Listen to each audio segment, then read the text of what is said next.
안녕하세요. 트리플 공유 오피스 매니저예요. 오늘 다뤄볼 내용은 중요한 내용이니 집중해주세요. 안녕하세요 여러분. 트리플 공유 오피스 천안성환점 안성점 매니저입니다. 오늘은 정말 뜨거운 주제로 여러분을 찾아왔어요. 요즘 제게 가장 많이 들어오는 질문 중 하나가 바로 공유 오피스에서 부동산 중개, 사무실 창업, 과연 괜찮을까요? 라는 건데요. 특히 코로나19 이후 원격 근무와 유연한 근무 환경이 대세가 되면서 이런 질문들이 정말 급증하고 있어요. 여러분도 한 번쯤은 들어보셨을 텐데 공유 오피스라는 개념이 뭔지부터 차근차근 설명드릴게요.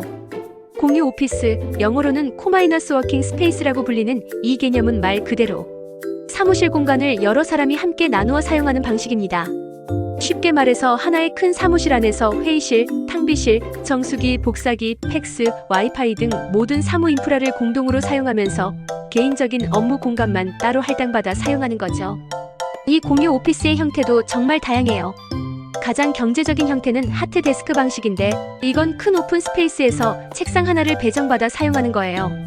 마치 대학 도서관의 열람실처럼 여러 사람이 함께 있는 공간에서 본인만의 책상을 가지고 업무를 보는 형태죠. 조금 더 비용을 투자하시면 데더케이터드 데스크를 이용할 수 있는데 이건 본인만의 고정 책상을 배정받는 거예요. 그리고 가장 프라이빗한 형태는 프라이빗 오피스인데 작은 1인실이나 2-3인실을 독립적으로 사용할 수 있어요. 여기서 가장 혁신적인 부분이 바로 계약 기간의 유연성이에요. 기존의 일반적인 사무실 임대는 어떠셨나요? 최소 1년, 보통은 2년, 길게는 5년까지 계약하시잖아요. 그런데 공유 오피스는 정말 놀랍게도 1일 이용부터 가능해요. 하루만 사용하고 싶으면 하루, 일주일만 필요하면 일주일, 한 달만 써보고 싶으면 한 달 계약이 가능한 거죠. 이런 유연성 때문에 스타트업이나 프리랜서들 사이에서 폭발적인 인기를 끌고 있어요. 그런데 왜 부동산 중개업에서 이런 공유 오피스가 주목받고 있을까요? 여러 가지 이유가 있어요. 첫째, 부동산 중개업 진입 장벽이 상당히 높거든요. 공인중개사 자격증을 취득하는 것도 쉽지 않지만 실제로 사무실을 차리려면 보증금, 월세, 권리금, 인테리어 비용, 각종 사무용품 구매비 등 초기 투자금이 만만치 않아요. 보통 최소 5천만 원에서 1억 원 정도는 각오해야 하는데 이게 부담스러우신 분들이 많죠. 둘째, 부동산 시장의 불확실성 때문이에요. 요즘 부동산 시장이 워낙 변동성이 크잖아요. 정부 정책도 자주 바뀌고 시장 상황도 예측하기 어려워서 큰 투자를 하기 전에 작은 규모로 시장을 테스트해보고 싶어 하시는 분들이 늘고 있어요. 셋째, MZ세대의 새로운 업무 문화예요. 요즘 젊은 공인중개사분들은 기존의 틀에 박힌 사무실 문화보다는 좀 더 자유롭고 유연한 환경을 선호하시는 경우가 많아요. 공유 오피스는 다양한 업종의 사람들과 네트워킹할 수 있는 기회도 제공하고 업무 환경도 현대적이고 깔끔해서 매력적으로 느끼시는 거죠. 넷째, 디지털 기술의 발전이에요. 예전에는 부동산 업무를 위해서 고정 전화, 팩스, 복사기 등이 필수였는데 이제는 스마트폰과 노트북만 있으면 웬만한 업무는 다 가능해졌잖아요. 특히 온라인 부동산 플랫폼들이 발달하면서 꼭 전통적인 사무실 형태가 아니어도 충분히 경쟁력 있는 서비스를 제공할 수 있게 됐어요. 그래서 최근에는 부동산 중개 사무실을 한번 맛보기로 해보고 싶다, 창업 비용을 최대한 줄이고 싶다, 프린터나 복사기 같은 사무용품 구매가 부담스럽다고 하시는 분들이 공유 오피스 창업을 진지하게 고려하고 계세요. 실제로 서울 강남, 홍대, 건대 등 주요 상권 지역에는 이미 수십 개의 공유 오피스가 운영되고 있고 이용료도 월 30만 원대부터 시작해서 위치와 서비스에 따라 100만 원대까지 다양하게 형성되어 있어요. 기존 사무실 임대료와 비교하면 정말 파격적인 수준이죠. 하지만 과연 이런 공유 오피스에서 부동산 중개업을 성공적으로 운영할 수 있을까요? 장점만 있는 건 아닐 텐데요. 오늘 영상에서는 이런 모든 궁금증을 속 시원하게 해결해 드릴게요. 실제 공유 오피스를 운영해보신 공인중개사분들의 생생한 후기와 함께 장점과 단점을 객관적으로 분석해 보겠습니다. 자, 그럼 이제 본격적으로 공유 오피스로 부동산 중개 사무실을 창업할 때의 장점들을 하나씩 파헤쳐 볼게요. 정말 매력적인 장점들이 많아서 왜 이렇게 인기가 높은지 이해가 되실 거예요. 가장 크고 확실한 장점은 바로 비용이에요. 이건 정말 비교가 안 될 정도로 저렴해요. 예를 들어서 강남역 근처에 20평짜리 사무실을 임대한다고 생각해보세요. 보증금만 5천만 원, 월세 300만 원, 권리금 2천만 원, 인테리어 비용 3천만 원. 이렇게 계산하면 초기 투자금만 1억 원이 넘어가죠. 게다가 매월 고정비로 월세 300만 원의 관리비, 전기세, 통신비까지 합치면 월 400만 원 가까이 들어가요. 그런데 같은 강남역 근처 공유 오피스는 어떨까요? 1인 전용실 기준으로 월 80만 원에서 120만 원 정도면 충분해요. 보증금도 월세의 2-3개월치 정도면 되고 권리금은 당연히 없죠. 인테리어도 이미 다 되어 있고 사무용품도 다 구비되어 있어서 정말 가방 하나 들고 들어가기만 하면 바로 업무를 시작할 수 있어요. 월 고정비도 놀라워요. 공유 오피스 이용료에 전기세, 인터넷비, 관리비가 다 포함되어 있거든요. 심지어 커피나 정수기 물도 무제한으로 이용할 수 있어요. 계산해보면 기존 방식 대비 초기 투자비는 90% 이상, 월 고정비는 70% 이상 절약할 수 있어요. 이 부분이 정말 혁신적이에요. 일반 사무실은 한번 계약하면 최소 1-2년은 묶이잖아요. 그런데 사업이 잘 안 되거나 다른 지역으로 이전하고 싶을 때는 어떻게 해야 할까요? 임대차 계약 위반으로 위약금을 물어야 하거나 아니면 끝까지 월세를 내면서 버텨야 하죠. 공유 오피스는 완전히 달라요. 단기 계약이 기본이거든요. 한 달 계약도 가능하고 심지어 며칠 단위로도 이용할 수 있어요. 사업이 잘 안 되면 언제든지 계약을 종료할 수 있고 반대로 사업이 잘 되어서 더 큰 공간이 필요하면 같은 건물 내에서 더 큰 오피스로 업그레이드하는 것도 간단해요. 이런 유연성 덕분에 정말 부담 없이 창업에 도전할 수 있어요. 한번 해보자는 마음으로 시작해서 안 되면 빨리 정리하고 잘 되면 계속 확장하는 전략이 가능한 거죠. 일반적인 부동산 사무실을 차리려면 정말 많은 걸 준비해야 해요.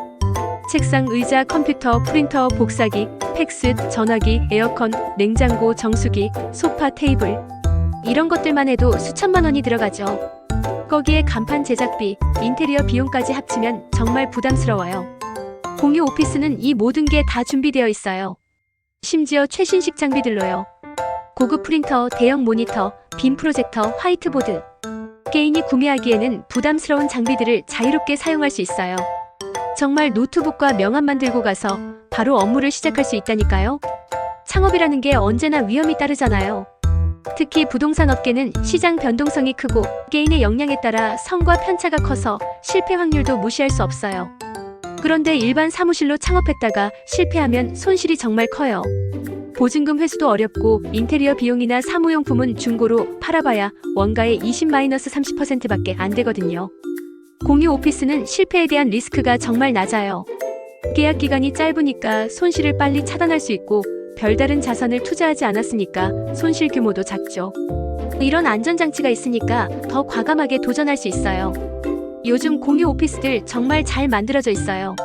인테리어도 고급스럽고 시설도 최신식이고 특히 IT 인프라가 뛰어나요. 초고속 인터넷은 기본이고 클라우드 서비스, 화상회의 시설, 스마트 보안 시스템까지 갖춰져 있어서 개인이 구축하기 어려운 첨단 업무 환경을 이용할 수 있어요. 거기에 24시간 이용 가능한 곳도 많고 주말에도 자유롭게 출입할 수 있어서 업무 효율성도 높아져요. 고객을 모시고 가도 전혀 부끄럽지 않을 정도로 깔끔하고 세련된 환경이에요. 이 부분은 생각보다 큰 장점이에요. 공유 오피스에는 다양한 업종의 사람들이 모여 있거든요. 스타트업 대표, 프리랜서 디자이너, 마케터, 개발자, 컨설턴트 이런 분들과 자연스럽게 네트워킹할 수 있어요. 실제로 공유 오피스에서 만난 인맥을 통해 고객을 소개받거나 비즈니스 파트너십을 맺는 경우도 많아요. 특히 부동산 업계는 인맥이 정말 중요한데 이런 새로운 형태의 네트워킹 기회를 얻을 수 있다는 건 큰 메리트죠. 이렇게 장점만 보면 정말 완벽해 보이는데요. 하지만 세상에 장점만 있는 건 없겠죠? 다음에는 공유 오피스 창업의 현실적인 단점들에 대해서 솔직하게 말씀드릴게요. 자, 이제 현실적인 이야기를 해볼 시간이에요. 공유 오피스가 아무리 매력적이라고 해도 부동산 중개업에는 분명히 한계와 단점들이 있어요. 실제로 공유 오피스에서 부동산 사무실을 운영해보신 분들의 생생한 후기를 바탕으로 솔직하게 말씀드릴게요. 첫 번째, 치명적 단점 워킹 고객과 매물 확보의 근본적 어려움. 이게 정말 가장 큰 문제예요. 부동산 중개업의 특성상 발길이 정말 중요하거든요. 아직까지도 많은 고객들이 동네 부동산에 직접 방문해서 매물을 알아보고 집주인들도 근처 부동산에 직접 가서 매물을 맡기는 경우가 많아요. 그런데 공유 오피스는 대부분 일반 상가 건물 내부에 위치해 있어서 외부에서 부동산이라는 걸 전혀 알 수 없어요. 간판도 없고 유리창에 매물 정보를 붙일 수도 없죠. 지나가던 사람이 여기 부동산이 있네 라며 들어올 가능성이 제로예요. 실제로 공유 오피스에서 부동산을 운영해 보신 한 소장님은 이렇게 말씀하셨어요. 3개월 동안 워킹으로 들어온 고객이 단 한 명도 없었어요. 모든 고객을 온라인이나 지인 소개로만 만나야 하는데 초보자에게는 정말 힘든 일이죠. 기존에 오랫동안 부동산을 하셔서 단골 고객이 많으시거나 이미 많은 매물을 보유하고 계신 베테랑 소장님들은 어디를 가셔도 고객과 매물이 따라오세요. 하지만 정말 처음 시작하시는 분들, 기존 인맥이나 매물이 전혀 없으신 분들에게는 이게 정말 큰 벽이 될 수 있어요. 특히 매물 확보가 더 어려워요. 집주인들은 보통 집 근처 부동산에 매물을 맡기는 경우가 많은데 공유 오피스에서는 이런 지역 밀착형 매물 확보가 거의 불가능해요. 결국 온라인 플랫폼이나 개인적인 네트워크에만 의존해야 하는데 이건 초보자에게는 정말 고난의 길이에요. 두 번째 단점, 공간의 협소함과 그로 인한 신뢰도 문제. 부동산 거래라는 게 결코 가벼운 일이 아니잖아요. 수천만 원, 수억 원짜리 거래를 하는 건데 고객 입장에서는 당연히 믿을 만한 곳에서 계약하고 싶어 해요. 그런데 공유 오피스에 가보면 어떨까요? 일단 공유 오피스 3층이라고 되어 있는 주소부터가 좀 어색해요. 고객이 검색해보면 부동산이 아니라 공유 오피스가 나오죠. 그리고 실제로 가보면 작은 책상 하나나 조그만 개인실에서 상담을 받아야 해요. 한 고객분은 이런 후기를 남기셨어요. 처음에는 별 생각 없이 갔는데 막상 가보니까 뭔가 임시방편 같은 느낌이 들었어요. 몇 억짜리 집을 거래하는데 이렇게 간소한 곳에서 해도 되나 싶더라고요. 물론 회의실을 예약해서 계약을 진행할 수는 있어요. 하지만 이것도 미리 예약해야 하고 갑작스러운 계약 상황에는 대응하기 어려워요. 특히 부동산 거래는 타이밍이 정말 중요한데 회의실 예약이 안 되어서 내일 계약해요라고 하기엔 좀 어색하죠. 거기에 고객 응대 공간도 제한적이에요. 가족 단위로 오시거나 여러 명이 함께 오실 때는 정말 비좁아요. 일반 부동산 사무실처럼 넓은 테이블에서 편안하게 상담받는 분위기와는 차이가 나죠. 세 번째, 최대 단점, 전화 통화의 심각한 제약. 제가 생각하기에 이 부분이 정말 가장 큰 문제예요. 부동산 중개업을 하시는 분들은 아시겠지만 전화가 정말 많이 와요. 하루에 몇십 통, 많게는 100통 넘게 전화를 받아야 하는 경우도 있어요. 고객 문의 전화, 매물 확인 전화, 계약 관련 전화, 동료들과의 업무 협의. 이런 전화들이 하루 종일 끊임없이 들어오는데 공유 오피스에서는 이런 전화를 자유롭게 받기가 정말 어려워요. 실제 경험담을 들어보면 정말 심각해요. 다른 사람들이 조용히 업무를 보고 있는데 저 혼자 큰 소리로 전화를 계속 받을 수가 없더라고요. 그래서 전화가 올 때마다 밖으로 나가서 받아야 했는데 하루에 수십 번씩 나갔다 들어왔다 하니까 정말 비효율적이었어요. 특히 부동산 전화는 대부분 즉시 응답해야 하는 성격이에요. 고객이 매물 문의를 했는데 잠깐만요, 밖에 나가서 통화할게요 라고 하면 고객 입장에서는 어떨까요? 전문성이 떨어져 보이죠. 게다가 주말이나 저녁 시간에도 전화가 많이 오는데 공유 오피스는 24시간 이용이 가능한 곳이 많지 않아서 이런 시간대 대응도 어려워요. 네 번째 단점, 개인정보 보안과 기밀성 문제. 부동산 업무를 하다 보면 고객들의 민감한 개인정보를 많이 다뤄야 해요. 주민등록번호, 소득증명, 재산 관련 서류, 이런 것들을 공유 공간에서 처리하기에는 보안상 위험해요. 옆에서 다른 사람들이 업무를 보고 있는 상황에서 고객과 대출이나 재정 상황에 대해 이야기하기도 어렵고 중요한 서류들을 안전하게 보관하기도 쉽지 않아요. 특히 프린터나 팩스를 공용으로 사용하다 보면 실수로 다른 사람이 중요한 서류를 가져갈 위험도 있어요. 다섯 번째 단점, 브랜딩과 마케팅의 한계. 부동산 중개업은 지역성이 정말 중요한 업종이에요. 동 전문, 아파트 전문 이런 식으로 특정 지역에 특화된 전문성을 어필하는 게 중요한데 공유 오피스에서는 이런 지역 브랜딩이 어려워요. 간판을 걸 수도 없고 매물 정보를 외부에 노출할 수도 없고 지역 주민들에게 존재감을 알릴 방법이 거의 없어요. 결국 온라인에만 의존해야 하는데 온라인 마케팅은 비용도 많이 들고 효과도 불확실해요. 여섯 번째 단점, 업무 집중도 저하. 공유 오피스는 다양한 업종의 사람들이 함께 있다 보니까 때로는 소음이나 방해 요소가 있을 수 있어요. 특히 중요한 계약 상담을 하는데 옆에서 큰 소리로 회의를 한다거나 전화를 받는다거나 하면 집중하기 어려워요. 또한 부동산 업무의 특성상 집중해서 매물 분석을 하거나 시장 조사를 해야 하는 경우가 많은데 이런 깊이 있는 업무를 하기에는 환경이 적합하지 않을 수 있어요. 이런 단점들을 보면 그럼 공유 오피스는 아예 안 되는 건가? 라고 생각하실 수도 있는데 그건 아니에요. 다음 단락에서는 이런 단점들을 어떻게 극복할 수 있는지, 그리고 어떤 경우에 공유 오피스가 좋은 선택이 될 수 있는지 말씀드릴게요. 해시태그 사달락 현명한 선택 가이드 공유 오피스 창업 성공 전략과 최종 결론 약 1300단어. 지금까지 공유 오피스 창업의 장점과 단점을 상세히 살펴봤는데요. 그렇다면 결국 공유 오피스 창업은 추천할 만한 선택일까요? 답은 경우에 따라 다르다예요. 어떤 분들에게는 정말 좋은 선택이 될 수 있고 어떤 분들에게는 피해야 할 선택이 될 수도 있어요. 공유 오피스 창업을 적극 추천하는 경우 첫째, 이미 충분한 고객 네트워크를 보유하고 계신 분들이에요. 예를 들어서 다른 업종에서 오랫동안 일하시면서 많은 인맥을 쌓으신 분 또는 이미 부동산 업계에서 일하시다가 독립을 준비하시는 분들이죠. 이런 분들은 워킹 고객에 의존하지 않아도 충분히 고객을 확보할 수 있어서 공유 오피스의 단점이 크게 문제가 되지 않아요. 둘째, 특정 전문 분야에 특화하려는 분들이에요. 예를 들어서 상업용 부동산 전문, 투자용 부동산 전문, 또는 외국인 대상, 부동산 서비스 등 틈새 시장을 공략하려는 분들이죠. 이런 분야는 워킹 고객보다는 온라인이나 전문, 네트워크를 통한 고객 확보가 더 중요해서 공유 오피스도 충분히 경쟁력이 있어요. 셋째, 디지털 마케팅에 능숙하신 분들이에요. 유튜브, 인스타그램, 블로그 등을 통해 개인 브랜딩을 잘하시는 분들은 물리적인 사무실의 위치나 규모보다는 온라인에서의 인지도가 더 중요하죠. 이런 분들에게는 공유 오피스가 오히려 비용 효율적인 선택이 될 수 있어요. 넷째, 부동산 업계 경험은 있지만 창업 자금이 부족하신 분들이에요. 실력은 있는데 초기 투자 자금이 부족해서 창업을 망설이고 계신 분들에게는 공유 오피스가 정말 좋은 대안이 될 수 있어요. 일단 공유 오피스에서 시작해서 수익이 안정되면 정식 사무실로 이전하는 전략이죠. 공유 오피스 창업을 신중하게 고려해야 하는 경우 첫째, 완전 초보이시면서 지역 밀착형 부동산을 하고 싶으신 분들이에요. 워킹 고객과 매물에 의존해야 하는 전통적인 부동산 사무실 운영을 원하신다면 공유 오피스는 적합하지 않아요. 이런 분들은 차라리 임대료가 조금 비싸더라도 1층 상가에 작은 사무실을 차리시는 게 나아요. 둘째, 전화 업무가 정말 많으신 분들이에요. 특히 임대 중개를 주로 하시려는 분들은 하루 종일 전화가 끊이지 않거든요. 이런 업무 스타일이시라면 공유 오피스에서는 업무 효율이 크게 떨어질 수 있어요. 셋째, 가족 단위나 대규모 고객을 주로 상대하시는 분들이에요. 아파트 분양이나 고액 부동산 거래를 주로 하신다면 고객들이 기대하는 수준의 상담 환경을 제공하기 어려울 수 있어요. 공유 오피스 창업 성공을 위한 실전 전략. 만약 공유 오피스 창업을 결정하셨다면 이런 전략들을 꼭 참고하세요. 첫째, 위치 선택이 정말 중요해요. 가능하면 대중교통 접근성이 좋고 주차가 편리한 곳을 선택하세요. 고객들이 찾아오기 쉬운 곳이어야 해요.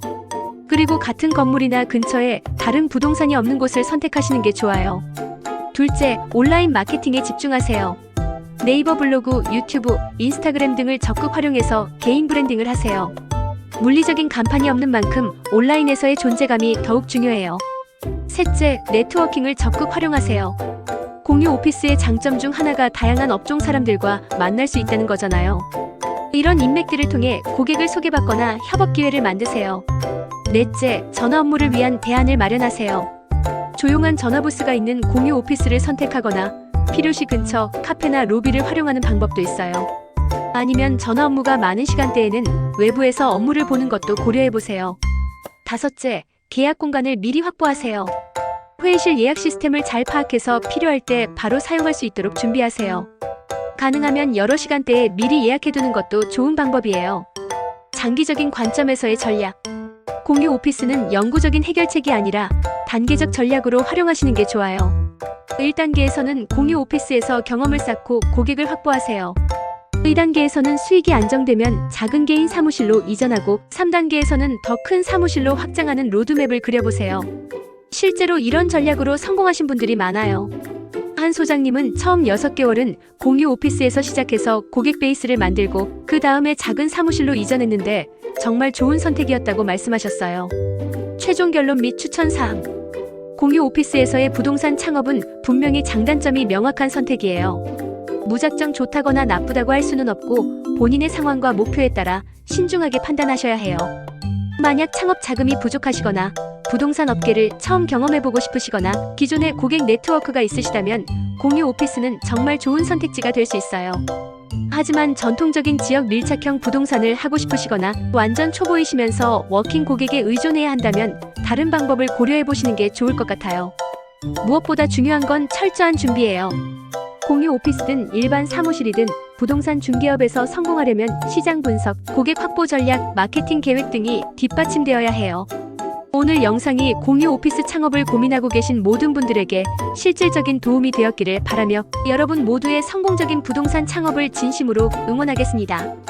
궁금한 점이 있으시면 언제든지 댓글로 남겨주세요. 감사합니다. 사업자들록 사무실 찾으시나요? 트리플 쉐어드 오피스 천안 성안점 안성점 전화문의 00246726337은 언제든지 환영합니다.